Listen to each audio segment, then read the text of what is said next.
Now, nobody knows what's going to happen. Who knows, really? I mean, nobody, the economists, I think it's a wasted profession as far as I'm concerned, because I've never seen one that's consistently right.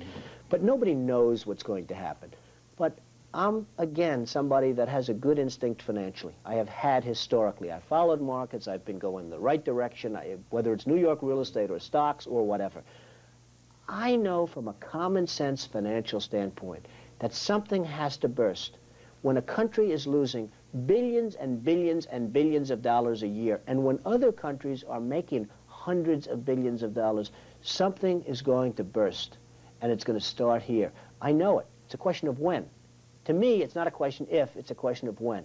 And unless we're going to solve our problem, and the problem is caused by our allies, unless we're going to solve that problem, this country is in very, very big trouble. And I'm not talking recession kind of trouble. I'm talking depression kind of trouble. And that's when we'll get smart. It's very interesting with the United States. What would happen to Donald Trump?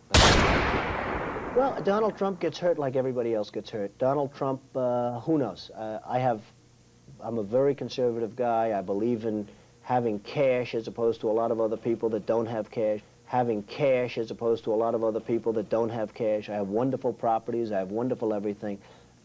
Donald Trump gets hurt. Everybody gets hurt. The whole country goes, well, essentially the country goes somewhat down the tubes. And I'll tell you, happens, let me ask you this question. By the power invested me in WNET, I make you in charge. The Donald is running the show. I've come a long way with you. Would you do it? I wouldn't want to do it. I tell you what. I do not want to do it. I love what I'm doing now. I have a certain freedom. I don't think anyone does it any better than I've done it. I mean, I haven't been around that long. If you really look, it's 10 years, it's 12 years. It's not a long period of time in terms of what I've been able to build. But you have this big total vision of the country, the United States of Trump. I mean, would you really like to take over and run the country as you have run your organization? I would much prefer that somebody else do it. I just don't know if somebody else is there. I don't know if we have the kind of advocate that you need. We need major surgery. This country needs major surgery. Are you the surgeon? I think I do a fantastic job, but I really would prefer not doing it.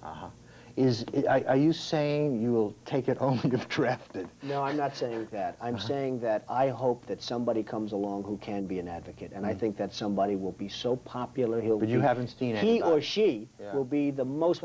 But I don't see it now. I wish that person were there. I don't know how much longer we have. But again, I do know one thing. It's not a question. This country is losing hundreds of billions. It's not a question if, it's a question when. It is going to happen. It's going to happen drastically. It's going to be dramatic, and it's going to be horrible. And I'll tell you the other thing. This country has always reacted best under adverse conditions, whether it's wars or anything else. That's when, unfortunately, we're going to wake up. I'd like to see the country wake up long before that. An ominous prediction, but hope in the future. This is the 11th hour.